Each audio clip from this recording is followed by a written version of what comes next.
Win big in 2024 with RotoBaller.com's MLB Premium Pass. It includes our preseason draft kit, 15 exclusive lineup tools, and the Team Sync platform. Get customized rankings for your specific league format. Sync your leagues with Team Sync and use your new live draft assistant. Then get customized advice for your scoring settings. Get a discount for any MLB Premium Pass using my promo code KNUCKLER, KNUCKLER. Just visit rotoballer.com, sign up today, and start rotoballing like a boss with the fantasy baseball season just around the corner. This podcast is also brought to you by Parlay Play Fantasy Sports. Use my referral link and my referral code RotoBrady. Get that sweet, sweet deposit bonus. They got paid contests, free contests.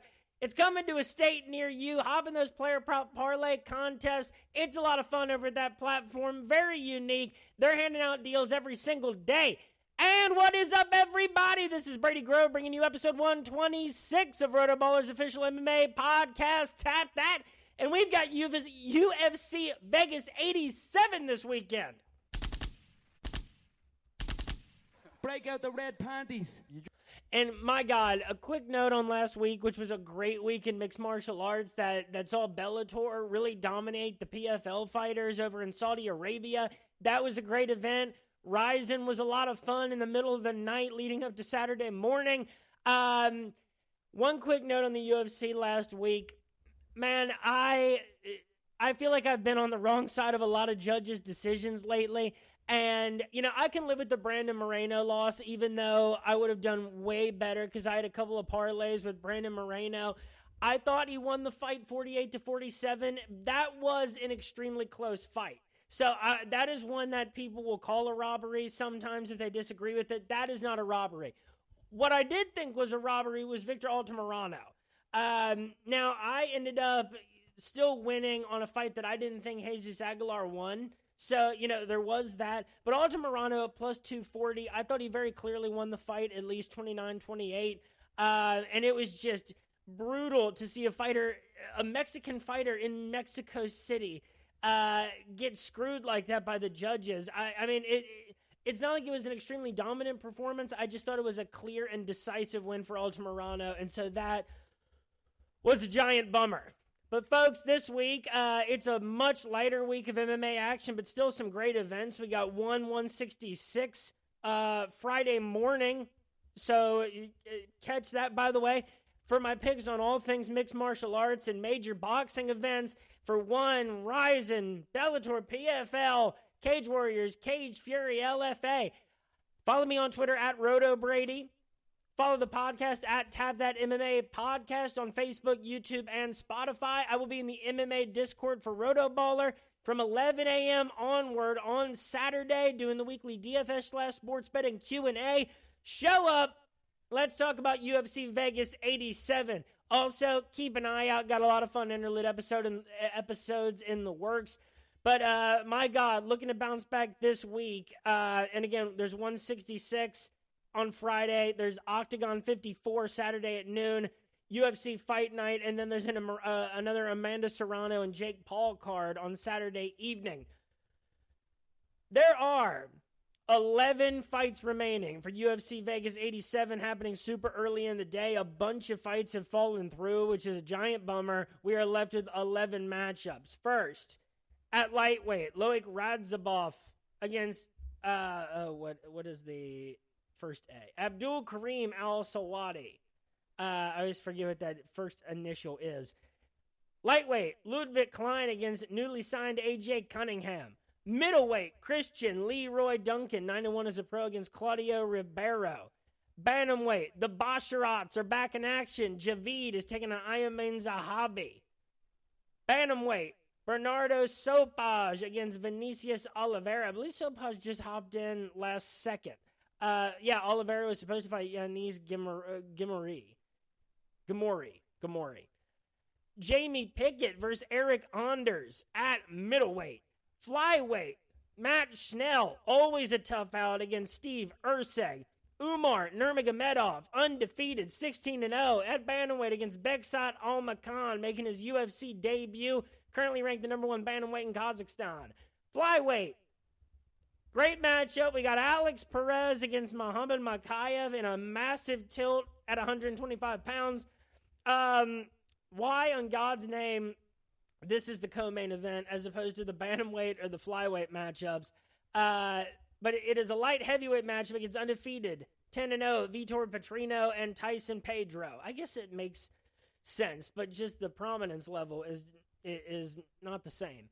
And the main event, Biggie Boy back in a heavyweight main event. I just saw a stat that he has like 6 main events that he's been in, which is like more than ever. I think it's tied or more than any amount that any current UFC champion has besides John Jones. But it is Jairzinho Rozenstruik against Shamil Ghazayev. Let's get right into it. Radzhabov against Abdul Al-Sawadi. Al-Sawadi is the minus 180 favorite, Loic the plus 150 underdog. Al-Sawadi, 28 years old, currently the number 131 ranked lightweight in the world, comes to us from the Contender Series and Fury FC.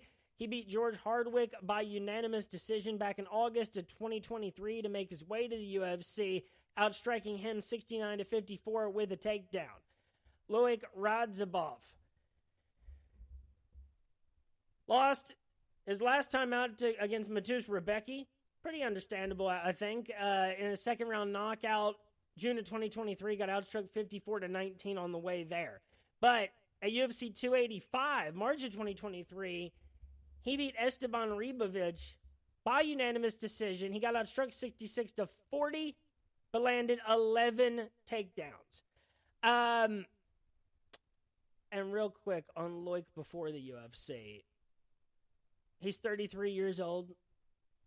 Has some wins in PFL back in 2021. Not against, I guess he does have a win against Chris Wade back in October 2019, which is an impressive victory.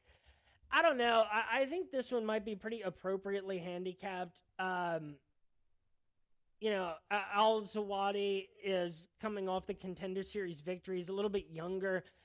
I think Loic's best days are behind him. And I think, Abdul is the one with the higher upside here. It's not like that was like a super, devastatingly impressive Contender Series fight.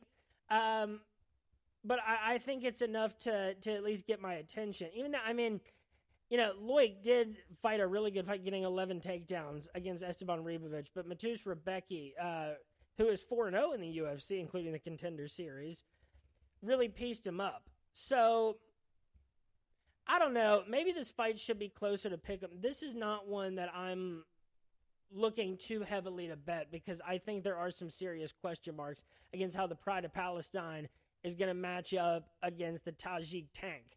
I do think that this fight ends up going the distance. That is minus 150. I think that is definitely worth it.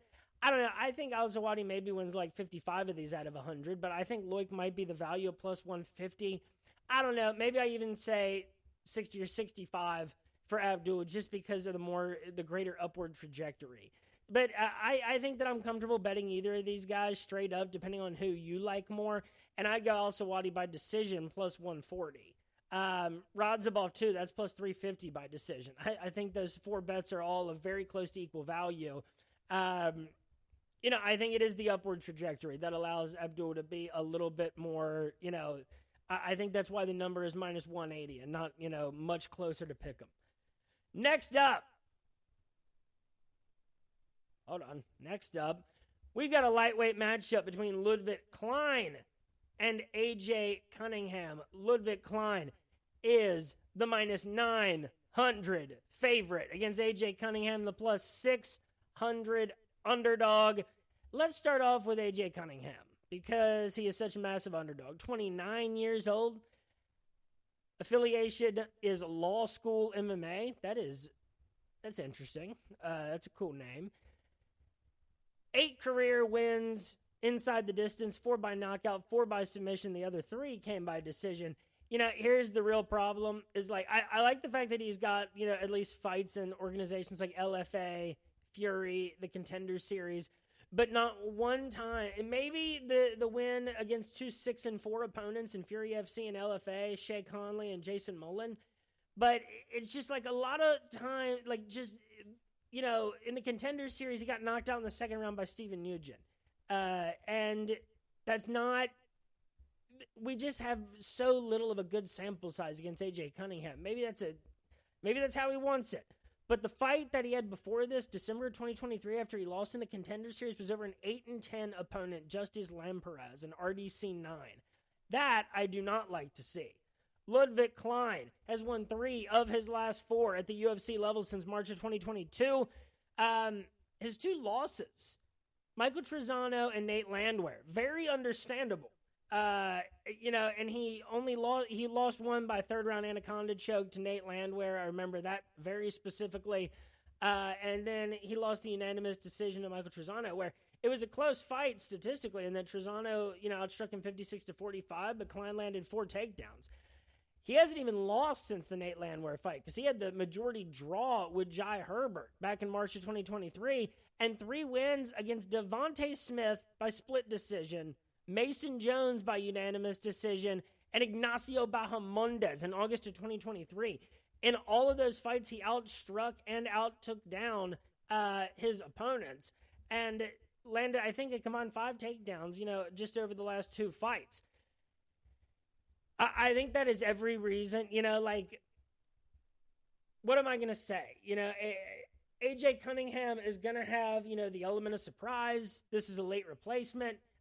You know, maybe Ludwig Klein takes him a little less seriously. That is the reason that massive upsets can happen. I just don't think it's going to happen in this instance. I just don't think AJ Cunningham has the big fight experience to be able to take on this short notice big spot. And Ludwig Klein has been on a really, really good stretch since March of 2022. So I think Klein wins this fight like probably 90 times out of 100. And just because so many of his fights have been going to the judges' scorecards, and AJ Cunningham at least seems to be kind of a tough dude, even though he got finished in the Contender Series. You know, I think Klein, by decision, plus 300 hit it. And I think Klein will be pretty popular in DFS this week as well. Next up, we got a middleweight matchup between Claudio Ribeiro and Christian Leroy Duncan. CLD, the 9-1 pro out of England. CLD, the minus 310 favorite. Ribeiro, the plus 250 underdog. Let's start with Ribeiro. Ribeiro, last time out, July of 2023 at UFC 291. He got knocked out by Roman Kopylov in the second round. But I'm not impressed by your performance, and I look forward to... Before that, his only win since the Contender Series in August of 2022 was Joseph Holmes. But I'm not impressed by your performance, and I look forward to... Warranted another one. And the other loss was to Abdul Razak Al Hassan. And those are 2 knockouts, and both his wins have been knockouts in the Contender Series and against Joseph Holmes. Christian Leroy Duncan, born in 1995, he will have a 2-inch reach advantage over Claudio Ribeiro, who has a good reach on his own. 2 knockouts for Christian Leroy Duncan as well against Dusko Todorovic and Dennis Tia Llewellyn, November of 2023. His only loss is by unanimous decision, getting outstruck by Armen Petrosyan, June of 2023, UFC Fight Night, Vittori versus Cannonier. Yeah, the thing is, I think Christian Leroy Duncan, right now, what do we know about him? That I think he's in between right now. What you know about him, he's in between the likes of the Kopylovs and Joseph Holmes. Like, there's a gap there. And I think Christian Leroy Duncan, has the opportunity to make his way up to the level of the Kopylovs right now and, exceed what the Razak Al Hassans are capable of. Those are 2 solid fighters at middleweight for sure. But it's, for Claudio Ribeiro, there's just not a good sample size of his wins in the UFC. And Christian Leroy Duncan, I think is, has all the potential to move past that, especially with what Dusko Todorovic has been up to lately. And Armen Petrosyan, on that end, winner of 2 of his last 3, his losses to Cal Borello and Rodolfo Vieira dating back to July of 2022.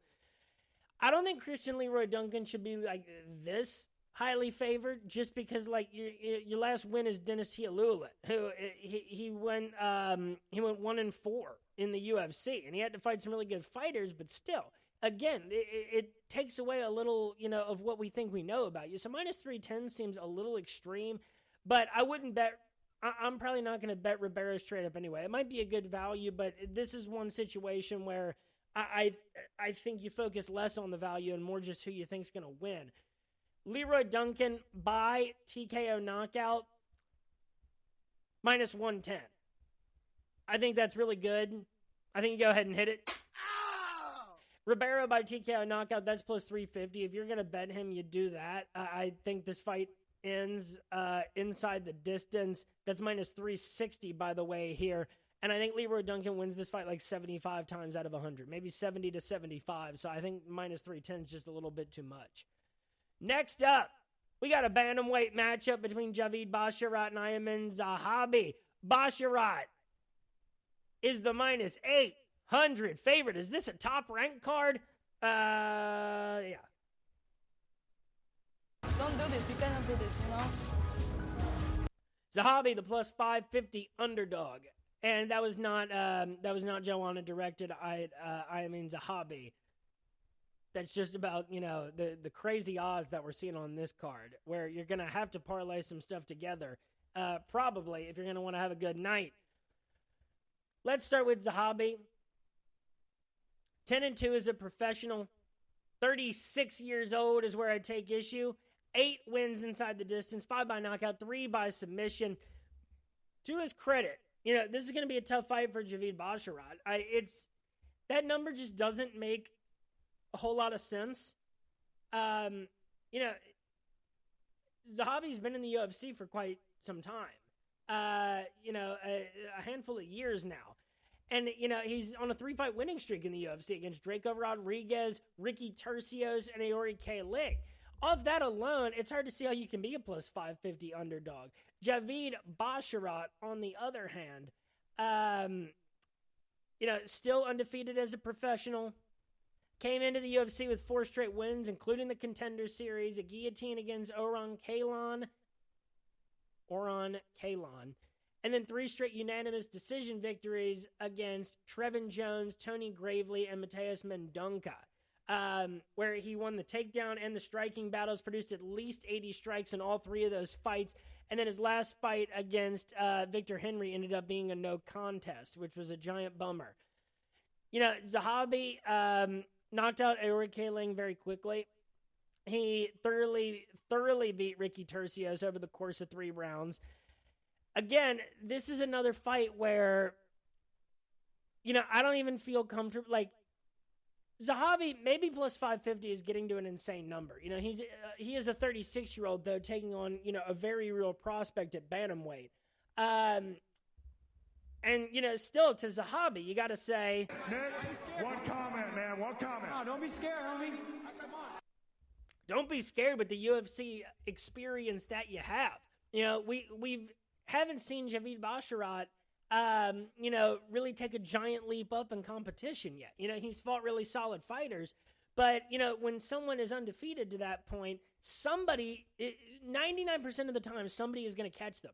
So definitely don't be scared, homie. But Basharat, I think you just have to give him the credit of, he is that undefeated prospect. He has, he's going to be popular in DFS this week. He's been able to thoroughly beat, the opponents that he's beaten so far at this level. I think that, whether it be the striking or, just the overall mixed martial arts game, I think that if Javid Basharat is careful and takes this fight, very seriously, then, maybe that number starts to look a lot more accurate because, he has all the potential in the world and he has the upward trajectory. I think Basharat wins this fight like 80, maybe 85 times out of 100. That's giving him a lot of credit, but he might deserve it. Basharat by decision, minus 165. Hit it. Ow! And if I'm going Zahabi, I think I'd probably try to go inside the distance. That's plus 1,200. Take a giant flyer on that. I think that is, I think that is very worth it because I think the situation that I described is one that Javi Basharat would be vulnerable in this one. If you get too into how much of a favorite you are in this matchup. As long as you're not like Starboy and you just decide to put on a show the entire time, even though the fight isn't that not close. It's hard to psychologically get in people's heads. But, Basharat's been a heavy favorite, it seems like, the last handful of times. And it just, again, 99% of the time when you're an undefeated fighter, someone ends up catching you at some point. So, next up, we got a bantamweight matchup between Vinicius Oliveira, 19-3 as a pro, and Bernardo Sopaj, 11-2 as a professional. Sopaj, I think it is actually pronounced Sopai, is plus 100. Vinicius Oliveira, the minus 120 favorite. Again, Oliveira was supposed to fight Yanis Gamori, and then Gamori had to pull out. So, let's start off with Sopaj. I'm seeing J's and I's in different places. It's very confusing. Let's start with him. Out of Sweden. You got to love the fighters out of Sweden. 23 years old. He is nicknamed the Lion King. And if you've seen some of this guy's highlights on the regional level, he drops people very painfully. So his knockouts are a sight to behold. Coming out of Brave CF, that's probably like the best organization that he's been in. His last one was December 2023 in AFN 4. And that was a first-round submission to punches, which is never something you like to see coming into a UFC fight, really. Like, his next opponent in AFN was going to be a 6-5 Ricardo Montero, March 9th, 2024. When you win by submission to punches, it tells me a clearer story about, the level of fighter that you've been facing in these smaller promotions. And so that doesn't inspire a ton of confidence from me. Oliveira, 28 years old, 15 wins by knockout. He came in from UAE Warriors fighting a lot of good fighters. 6-1, 14-1, 12-3, 7-3, 6-0, 12-2. That was the record of his opponents in all that, in those many fights leading up to his opportunity on the Contender Series. And he was their bantamweight champion before losing that to Ali Taleb. On the Contender Series, wins with a first-round knockout over Victor Madrigal. That was in September of 2023. Up till that point, Oliveira had outstruck him 29-7 in the first round. So I'm not going to put, I don't want to overthink this one either. I think Sopaj is going to earn himself, opportunities here. I think that stepping in the way that he is, always gets you a lot of credit with fans and with the brass. I think that he has the potential to eventually be, I just see nothing on his resume that says that he can stand up to the test that Oliveira is. And Oliveira is all legit. In his Contender Series performance and his work before he made it to the Contender Series. I think this fight is going to end with a knockout. Historically, almost all of these guys' fights do. And let's see. So I think Oliveira wins this fight like 65 to 70 times out of 100. Minus 120. Hit it. Ow! Break out the red panties. That's how good I feel about that one. And Oliveira by TKO knockout plus 205. That is my favorite prop of the fight. Sopaj by TKO knockout plus 225. I think that makes a lot of sense. The odds that this fight doesn't go the distance is minus 278. Next up. And, what round? What if that matters? I think that Oliveira probably puts it away before the halfway mark, at least. I think that there's going to be quick action in this fight. Next up at middleweight, Eric Anders and Jamie Howe. Is he still in the UFC? Pick it at 13-10. Currently ranked number 54 and 85 in the world at 185 pounds respectively. Eric Anders, the minus 500 favorite. Jamie Pickett, the plus 380 underdog.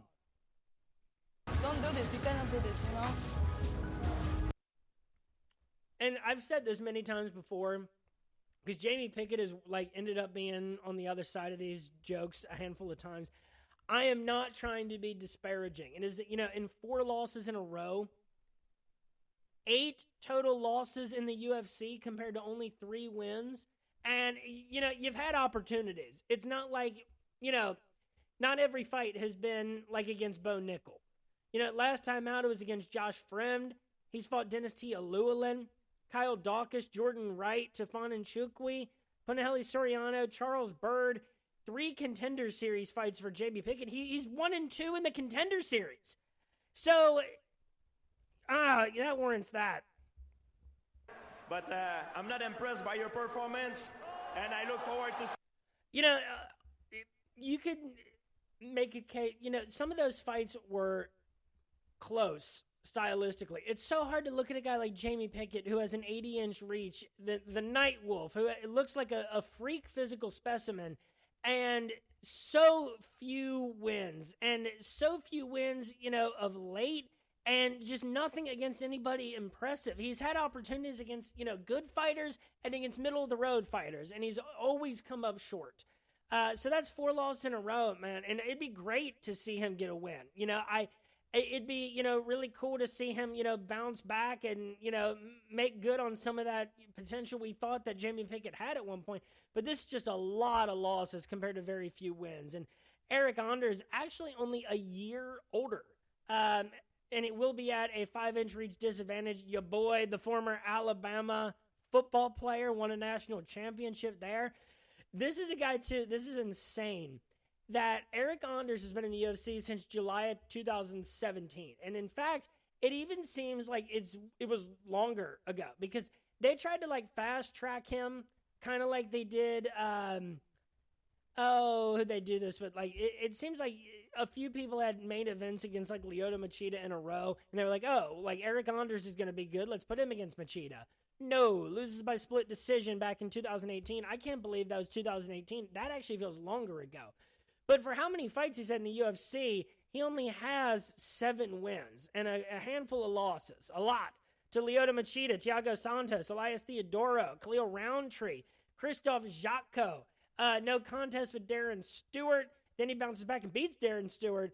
But then he has now lost 3 out of his last 4 fights to Andre Muniz, Jung Young Park, and Marc-Andre Barriault. That was UFC 289, was his last fight. His last win, on the other hand, was a second-round knockout against Kyle Dawkins back in December of 2022. That's a little bit of life, and he lost that split decision to Jung Young Park. Got outstruck significantly, 105-65, but did get 3 takedowns in that matchup. So Eric Anders is a guy that's had to fight a lot of tough UFC middleweights and light heavyweights, and it's just he's come up short on a lot of them. But, if I told you that there's a fighter in the UFC and his 4 best wins are Vinicius Moreira, Gerald Mearshart, Darren Stewart, and Kyle Dawkins, you'd say, all right, that's pretty good. I think the last 3 or 4 have been concerning for Anders, just because, again, those are very middle-of-the-road fighters. But Jamie Pickett is not a middle-of-the-road fighter. And he's gotten finished, a lot. 3 of his last 4 losses. 4 of his last 5 losses, he has been finished. The real question is, do I think Eric Anders finishes him? Because I just cannot see Jamie Pickett winning this fight. This is beyond his skill level. And, I think Eric Anders is probably going to do what he always does. He might even get outstruck, but he will just win the mixed martial arts fight. He might get outstruck. I don't think he will. Especially when, Jamie Pickett didn't even outstrike Josh Fremd and got, doubled up. But, Eric Anders, I think, 2 of his last 4 wins are by knockout. The other 2 were by decision. I think this more likely ends up being a decision fight. I don't think Eric Anders finishes Jamie Pickett. I think Jamie Pickett will try to cling. We'll be able to survive in this fight, even though it might look ugly. I think Anders wins this fight 85 times out of 100, maybe even 90. Anders, by decision, plus 110, hit it. And that's all I got to say about that one, because it's, a guy who's one plateau above Jamie Pickett, a whole tier above, but has had similar problems. It just doesn't pass a lot of the tests that he's been given, and he's been given a lot of chances. And Jamie Pickett is just, the rung below. He's of the lowest rung of that UFC weight class. And, they've given him credit because, he's fought some tough dudes, I guess. But, at least he was a test that they could throw out for Bo Nickel just to look really good against. Next up, we got a flyweight matchup. This is one of my favorite fights on the card. Matt Schnell, the number 11 ranked flyweight in the world according to Tabology, and Steve Erceg, the 11-1 pro out of Australia, ranked number 12 in the world. Erceg is the minus 440 favorite. Matt Schnell, the plus 340 underdog. Nick, one comment, man. One comment. No, don't be scared, homie. Come on. That's always what I'll say to Matt Schnell when he's an underdog. Because let's start with him. Matt Schnell hasn't done a whole lot of winning either. He did have that 4-fight winning streak from 2017 to August of 2019 with wins against Marco Beltran, Naoki Inoue, Luis Smolka, and Jordan Espinoza.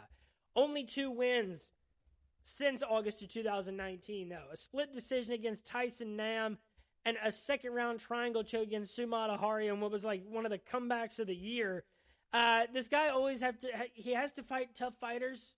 Who were his last 4 fights that didn't, who were his last 4 fights that, weren't wins? It was a first-round knockout loss to Alexander Pantoja, an overturned loss to Rogerio Bontorin, a first-round guillotine loss to Brandon Royval, and a second-round knockout loss to Matheus Nicolau. So that is, that's a guy, that's a champion, that's a championship contender, and that's 2 guys that have occupied the rankings of that weight class. So Matt Schnell is a dog, and Matt Schnell, he's going, he presents danger to Steve Erceg. This guy's been around a lot, and he's super gritty.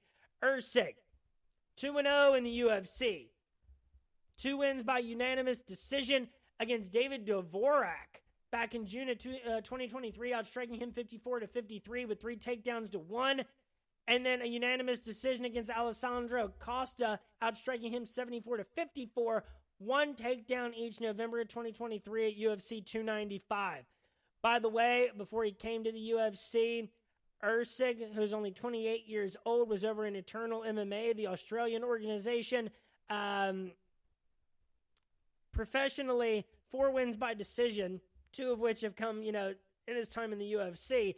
6 by submission, 1 by knockout. And to go back to Schnell, only 2 career losses by submission, but it was that, one was to Brandon Royval. And so I don't know if Steve Erceg is going to be able to pull off a submission if it takes Brandon Royval to get Schnell to tap. I think, Erceg is logically the favorite.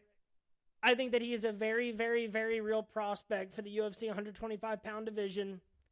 And I think he probably wins this fight 75, 80 times out of 100.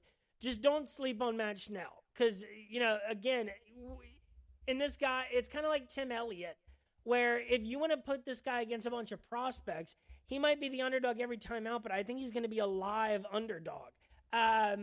He's never an easy out with as many times as he has lost. But, give me Erceg to win this fight, I think, by decision. That is plus 250. Erceg by sub is plus 225. I don't think that is necessarily the right value here, but I do think that is the second best prop for Erceg. And no need to find a prop for Matt Schnell, because if Matt Schnell wins this fight, I think he'll do so by making it utter chaos. And then you just go straight up Schnell plus 340. Next up, we got a bantamweight fight between Umar Nurmagomedov and Beksat Almakhan. Number 7 in the world at bantamweight for ranked is Umar. Bekzat, 17-1 out of Kazakhstan, ranked as the number 1 bantamweight out of Kazakhstan. Umar Nurmagomedov is the minus 1,200 favorite. Bekzat the plus 750 underdog. Don't do this. You cannot do this, you know? And it's rare that a guy comes into the UFC with a record of 17-1. 26 years old. You know, doing very well over there in Central Asia. 13 wins by knockout. And, you know, at least the last, 6 fighters that he has faced professionally, they have been guys with double-digit wins and, you know, winning records, 15-5, 12-4-1, 14-1. It was in the organization Octagon, only with a C. Now, he did get a win over 14-1 Mauro Mastromarini at UAE Warriors 36. And let's see. Weirdly, he didn't hold any championship belts, it seems. At least I'm not seeing it on Tapology over in those organizations. But, you know, he had 3 wins in 2023, the last one being November. That was a third-round knockout victory against Jan Ferrez. Now, there's a very, very reasonable question about the quality of the fighters that Bekzat has been able to beat so far. But it does give me hope, you know, just seeing the experience level of those opponents and the fact that he has 1 win in UAE.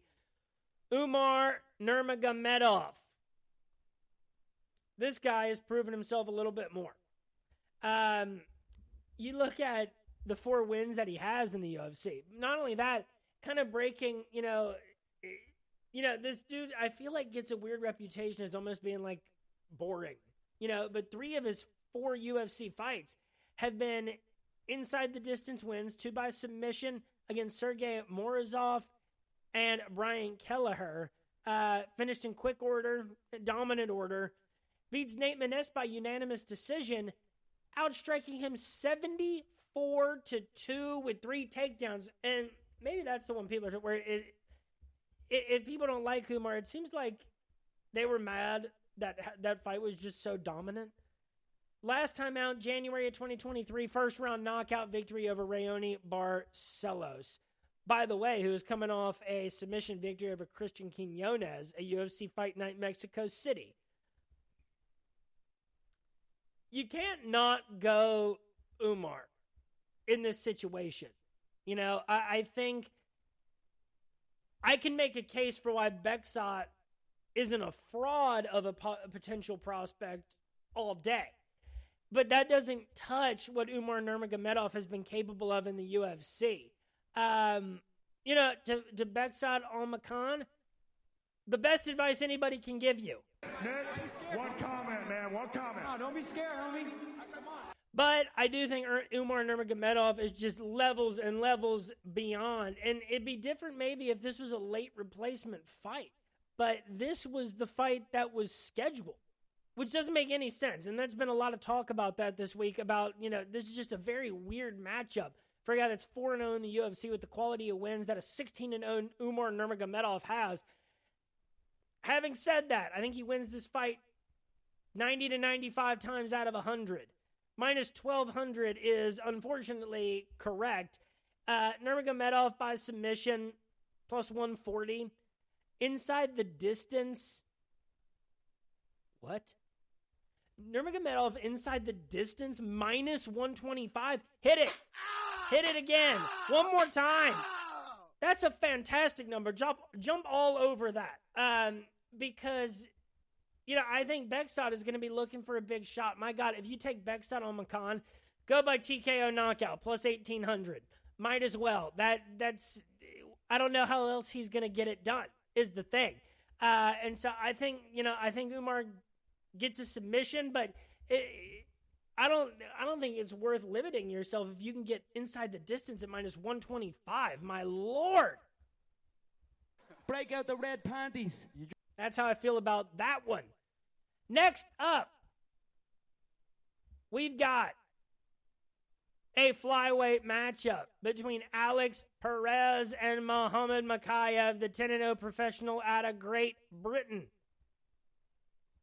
Perez ranked number 10 in the world. Makayev ranked number 8 in the world on Tapology, respectively. Makayev, the minus 355 favorite. Alex Perez, the plus 280 underdog.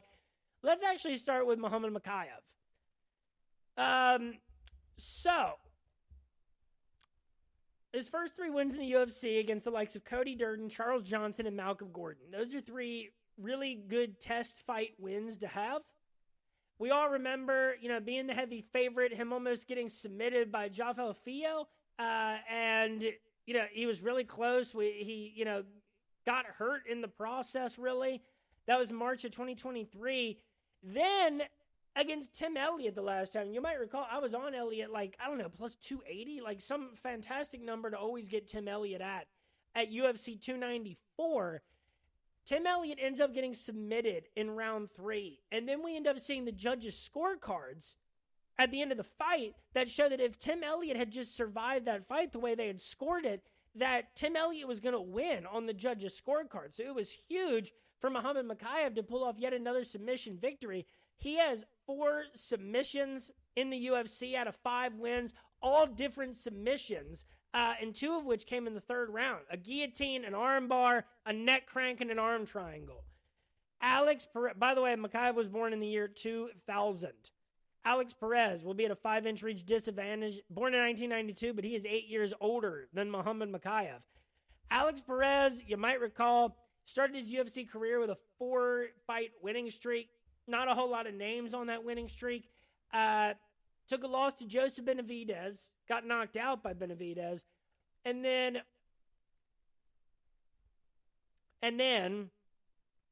3-fight winning streak against Mark De La Rosa, Jordan Espinoza, and Jose Formiga. That went from March of 2019 to June of 2020. He got 2 finishes in that stretch. A sub against Espinoza and a knockout in the first round against Formiga. That very humdrum title shot, or that very humdrum winning streak, ends up getting him a title shot all the way back in November of 2020, which was 2 fights ago for Perez. Loses by first round guillotine to Deiveson Figueiredo, and then gets subbed in the first round by Alexander Pantoja at UFC 277. His last UFC fight was now July of 2022. Here's the thing. I believe much more in Tim Elliott's ability to give Makayev a run for his money than I do Alex Perez. I said it at the time, when talking about Perez versus Figueiredo, that I did not believe very much in, Perez's winning streak that got him the title shot. I didn't believe very much in his ability to keep it close with Deiveson Figueiredo and Alexander Pantoja. And, now we really see that his best win in the UFC is Jose Formiga, June of 2020. It's at least in that 3-fight winning streak is his best win. So it's years and years ago. His activity level has been very down, unfortunately, for him. Sub twice in the first round with different chokes or different submissions. And, even though his 3 losses are to very, one, a flyweight legend in Joseph Benavidez, and then 2 guys that were champion, it doesn't ring well for Alex Perez coming into this fight. I think Muhammad Makayev might have been scared, not scared, but just put on appropriate alert that, these fights are the real deal, and he's going to be a heavy favorite here. But I don't think that, Alex Perez is going to be slept on as much as Makayev, just because Perez is a guy that fought for a title, within the last handful of years. So I think Makayev wins this fight 75 times out of 100. I don't think that you want to go Perez plus 280, even though, statistically that number might make sense. This is just, with Makayev, I haven't been big on him the last few fights, and I was big on Tim Elliott, but this just seems to be a guy that ends up, getting it done one way or another, and he's always the threat to submit you. So, I'm not betting anybody straight up in this one. Makayev by submission, plus 150, hit it. Ow! And then, I don't know, maybe go Makayev by decision. Maybe that's next at plus 150. If you believe in Alex Perez, don't do a prop here, I think. Or, you can maybe go inside the distance, but I don't think that's worthwhile. If you believe in Perez, go plus 280. Otherwise, Mikhaev by submission. I think he's going to be popular in DFS this week as well. Speaking of popular in DFS this week, we are to the co-main event of the evening. And it is a light heavyweight matchup between Vitor Petrino and Tyson Pedro. And we've got another heavy favorite here, Petrino. The minus 305 favorite at 10-0 professionally. Tyson Pedro, the plus 245 underdog. Let's start with Tyson Pedro, 10-4, fighting out of Gold Coast, Queensland, Australia, 32 years old with a 79-inch reach. Currently ranked number 31 in the world at 205 pounds by Tapology.com. All 10 career pro wins inside the distance, 5 by knockout, 5 by submission, 2 inside the distance losses, and 2 losses by decision. He is nothing if not consistent. Now, with Pedro, this is a guy that they've wanted to be a little bit more than he's ended up being. You know, when you start off with 3 out of 4 UFC wins, and it came against Khalil Roundtree, Paul Craig, and Safirbek Safarov, but the only loss being in Tair Latifi, and I don't know what to tell you. That guy can just do that to people, or could. Then, you know, gets some bigger fights and ends up losing inside the distance to Ovin St. Preux and Mauricio Shogun Hua in 2018. He's won 3 of his last 4, and it's been 3 first-round knockouts. One came against Ike Villanueva, which, you know, Villanueva, lost 5 of 6 fights in the UFC. Harry Hunsucker, former guest on Tap That, love Harry the Hurricane Hunsucker, but he was 0-4 in the UFC. And then Anton Turkalej back in September of 2023. Turkalej, who is 1-3 in the UFC. He had to fight Jelton Almeida, Petrino, and Tyson Pedro, but still. The loss in that time to Modestas Bukauskas by unanimous decision. What was a close fight statistically.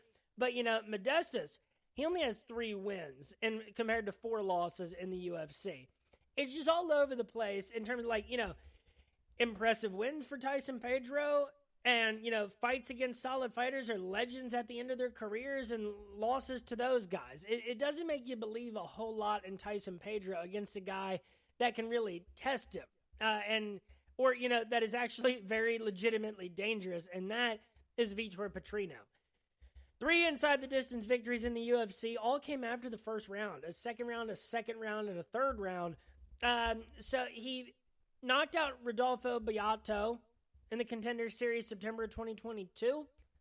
Then a unanimous decision victory against Anton Turkalej. He outstruck him 39-33, 7 takedowns to 5. And then 2 straight inside the distance wins, a third round arm triangle choke victory over Marcin Prachnio. July of 2023, he had 4 takedowns in that one.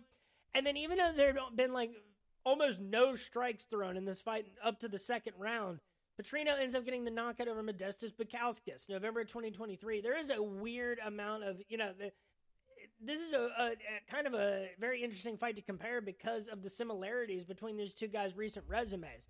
But a 77-inch reach on Vitor Petrino. I don't want to think too hard about this one either. I think this fight is, very appropriately handicapped. Tyson Pedro, just none of his wins are impressive, unfortunately. And that's never a good thing to see. And, he's had those weird activity issues. He's had wins, but not against a prospect. He's had wins where he was very heavily favored to, put someone away in exciting fashion in the first round. He has not had to face a rising guy like Vitor Petrino, and Petrino has looked very, very dangerous so far. And so I think Petrino is going to absolutely overmatch Tyson Pedro. I don't know exactly how it happens. I think that you can get the knockout, but I think that this will turn into a little bit more of an MMA fight because, Pedro is going to be throwing big shots. Petrino will answer with some of his own. If he wants the takedown, it'll be there. And if he wants to, batter Tyson Pedro on the ground over the course of the first round, work your way into the second and third maybe, and be winning in dominant fashion and then eventually put the fight away, in some manner, whatever Pedro ends up offering you inside the distance, I think that's the most likely outcome. I think Petrino wins this fight like 80 to 85 times out of 100. Petrino inside the distance, minus 110, hit it. Tyson Pedro. Don't do this. You cannot do this, Yeah, it's just a very different opponent that Tyson Pedro is going to have to be fighting. And, Petrino has passed every test with flying colors so far. And that's a pretty good formula for what should be a showcase fight. Heavyweight. We are to the main event of the evening. Break out the red panties. A heavyweight matchup between Biggie Boy Jairzinho Rozenstruik and Shamil Ghaziyev. Ghaziyev, the minus 180 favorite. Jairzinho, the plus 150 underdog. Let's talk about Jairzinho Rozenstruik first. So it seemed like this guy, at a certain point, it dates back to the Overeem win. At the very end of the fight. As, in the 5th round with 4 seconds left. He was on a 4-fight winning streak to that point, and then he fights Francis Ngannou and gets his world destroyed. But I'm not impressed by your performance, and I look forward to... And only 3 wins since December of 2019 for Jairzinho. Knockout victory over Junior Dos Santos, which in 2020 just doesn't... It means less than it ever did before. A knockout win over Augusto Sakai, June of 2021, and a first-round knockout victory over Chris Daukaus, December of 2022. He has lost 4 of his last 6 to Cyril Gane, Curtis Blades, Alexander Volkov, and Jailton Almeida. And the last one before that was Francis Ngannou. Look, it's hard to blame him too much for the losses that he has taken, for sure. He has, but the wins are kind of what you'd expect. Chris Daukaus did not do, a whole lot of winning past the Shamil Abdurakhimov win. He's lost 4 in a row at the UFC level, and it included fights against Derek Lewis, Curtis Blades, and Jairzinho Rozenstruik. This is a tough one to call, because then you look at Shamil Ghaziyev, okay? A guy who, Martin Bidet is a guy that makes a lot of fights look even, and my God, Bidet was 5-0 in the UFC before his fight with Shamil Ghaziyev. And he got thoroughly worked December 16, 2023 at UFC 296. Ghaziyev outstruck him 49-8 on the way to a second-round knockout victory for Shamil. Shamil looked like he had solved all the problems that we thought were there in the Contender Series when he won by the first-round rear naked choke and looked like he was exhausted and all that. But ultimately, he put Velasco away in a couple of minutes, limited Velasco to not a single strike, and, gets a very easily worked submission victory there.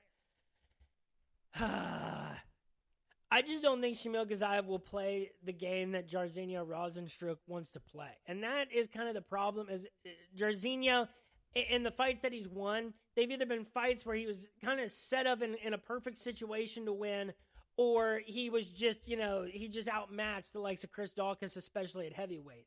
Again, Jairzinho has only fought champions and championship contenders and rising prospects who could be champions someday. But this is a dude that's getting a little bit up there in age, born in 1988, when I guess Ghaziev's only 2 years older, or 2 years younger. But I think that this is one where I have to give the credit to the guy that is the better mixed martial arts fighter. I think Ghaziyev, if he had looked unimpressive against the likes of Martin Bidet, or if it had been close or not nearly as dominant as it was, and Shamil now being 12-0, and by the way, he is out of Bahrain. That's the country that he is from. Love to see it. You don't see that country too much. He was born in Dagestan, though. That's important. I just think that he passed the Bidet test with flying colors. And that means a very different thing in France than it does in Las Vegas this week. But Ghaziyev, I think that we saw what we needed to see from him. And really, people bagged on him for, the way that he looked against Greg Velasco, even though he made insanely quick work of an undefeated fighter. He came in from Brave CF and had wins over Darko Stasic by first-round knockout. This guy, he has been at high levels of regional MMA as well. I would have before the Bidet fight. I was saying, I'm concerned about the resume on this guy, and we don't know Bidet is good at making fights close. This is a situation where I'm going to say I think Gaziaev does win this fight, probably 55 to 60 times out of 100. If Jairzinho gets the win, I think it's pretty safe to say that it ends up being a knockout, considering that he has 12 career wins by knockout, only one by decision. So, Jairzinho, I do think is kind of worth a flyer in DFS, and Rozenstruik by knockout, that's only plus 165, unfortunately. So that's very close to the odds for him to win the fight overall. Gaziaev, minus 180. How do I think he does that? I guess I would just go, inside the distance, right? Because it's kind of like how I saw Sergey Spivak versus Derek Lewis, is I think that this dude's going to look to fight an MMA fight. And I think Rozenstruik is prepared to win a slugfest or a kickboxing match. So I think Gaziaev puts this fight away inside the distance one way or another. Again, and that's minus 150. Hit it. There you go. Just because I think once he gets him to the ground, I think that he will have his way in the grappling and in the ground and pound. I don't think Rozenstruik is going to be able to do a whole lot to stop that. And I think very quickly the health bar on Rozenstruik will start to go down in video game terms. And I think it'll be a situation where it's whatever Rozenstruik gives him. If he succeeds to a TKO, I think that, that could very easily happen. If he gives up a submission, that could very easily happen. But Shamil inside the distance, minus 150. But people are bagging on this card pretty heavy. And I love the flyweight matchups on this card. I love the bantamweight matchups. I think the middleweight matchups are even fun. I think that this card is getting dumped on a lot because of what the main event is. But I'm still intrigued to see it because I think if Shamil continues to look better and better and against better levels of competition, there we go. The heavyweight division has another prospect. And the heavyweight division is always a weight class in need of some very serious life.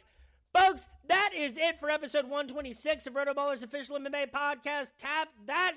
We were talking about UFC Vegas 87. Remember, come to the RotoBaller MMA Discord 11 a.m. and onward from Saturday for the weekly DFS/sports betting Q&A. Follow all my picks for major MMA events, major boxing events on Twitter at RotoBrady.